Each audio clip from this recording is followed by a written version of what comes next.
No limites tus retos, reta a tus límites. Hoy estará con nosotros la doctora María Rojas Estapé con un nuevo consejo de vida.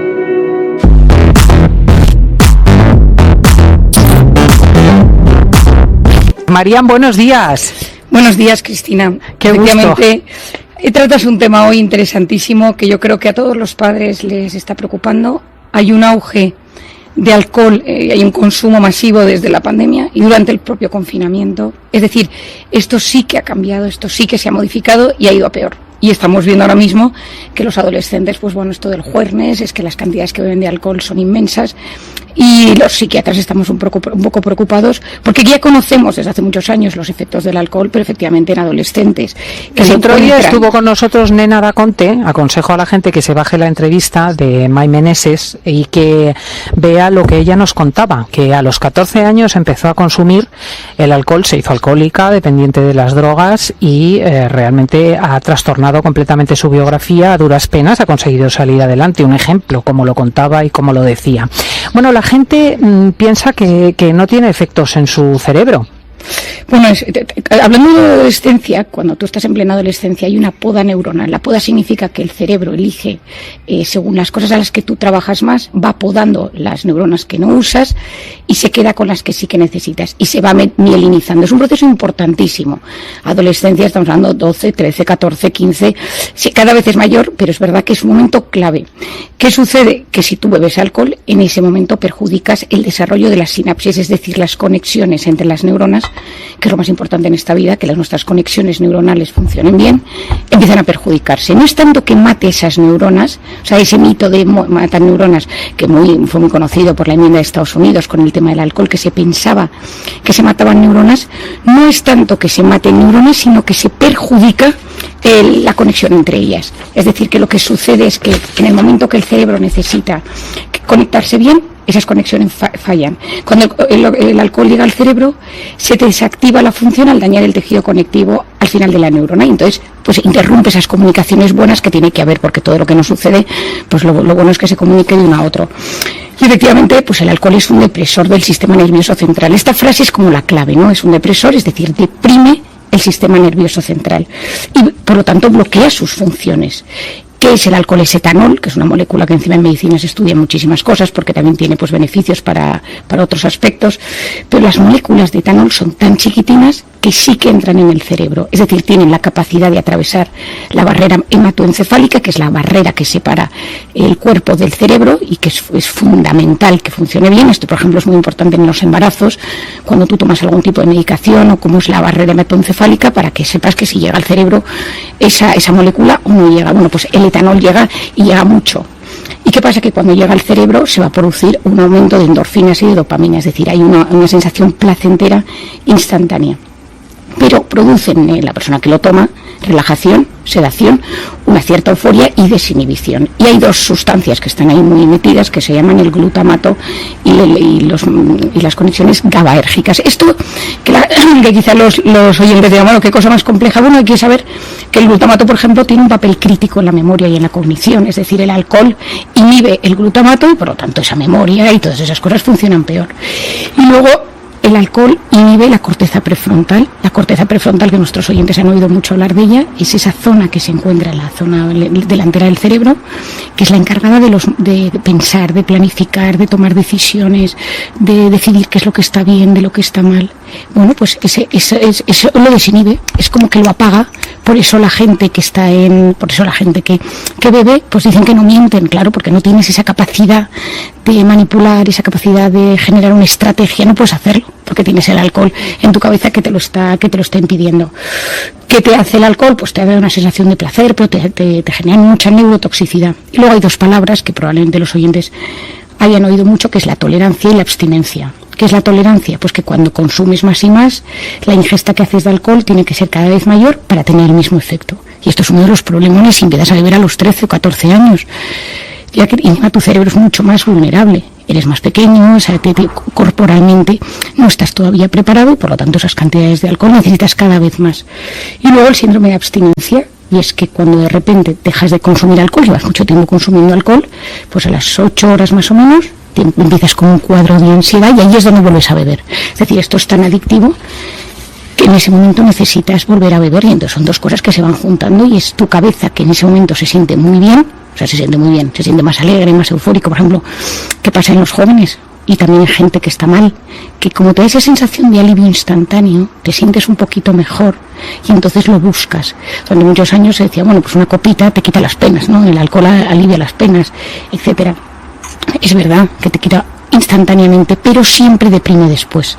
Siempre una sensación, sobre todo mal bebiendo, que esa sensación es como de tristeza, de angustia, de vacío existencial. Cristina, tú y yo hablábamos el domingo pasado del síndrome del domingazo, ¿te acuerdas? Sí, de cuando nos da la pena el domingo porque se acaba el fin de semana.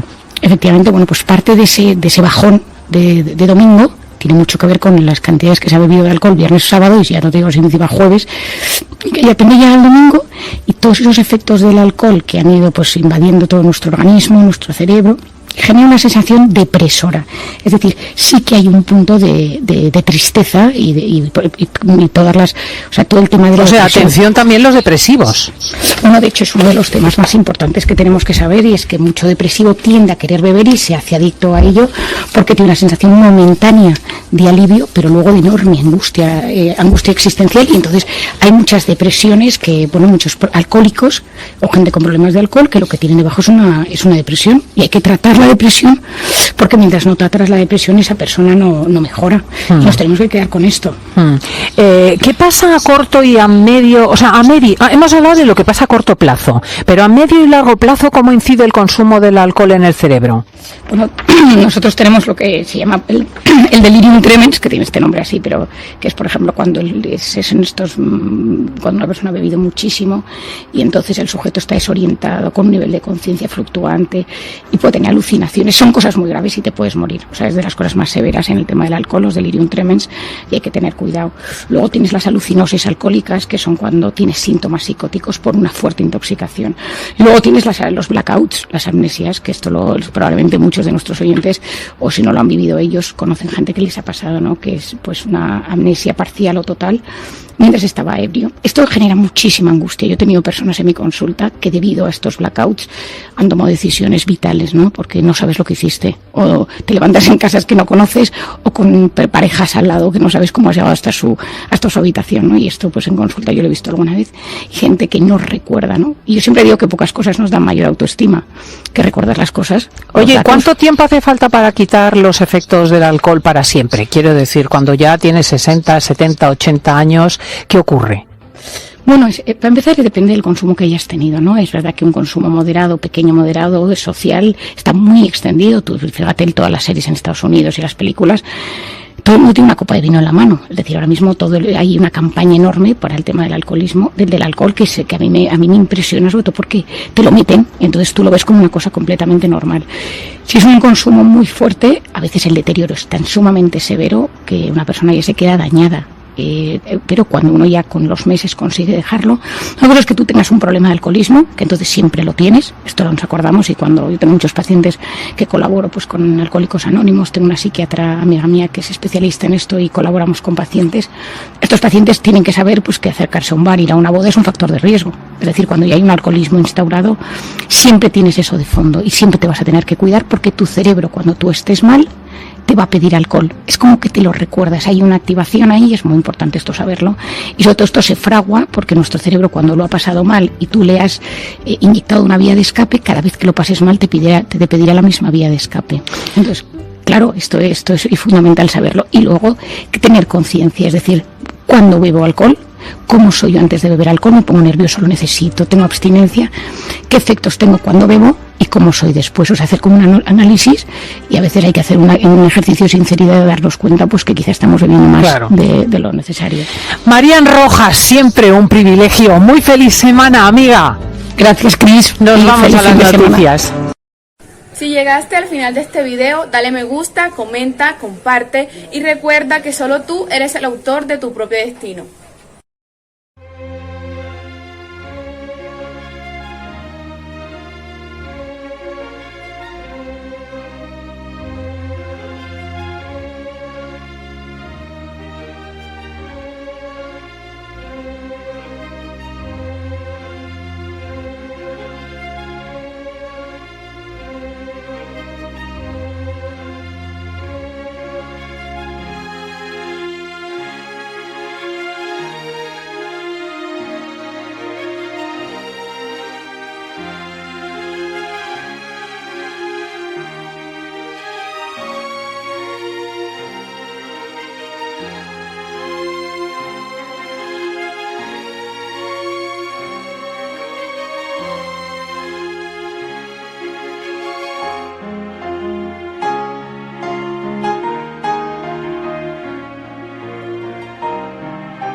Chao.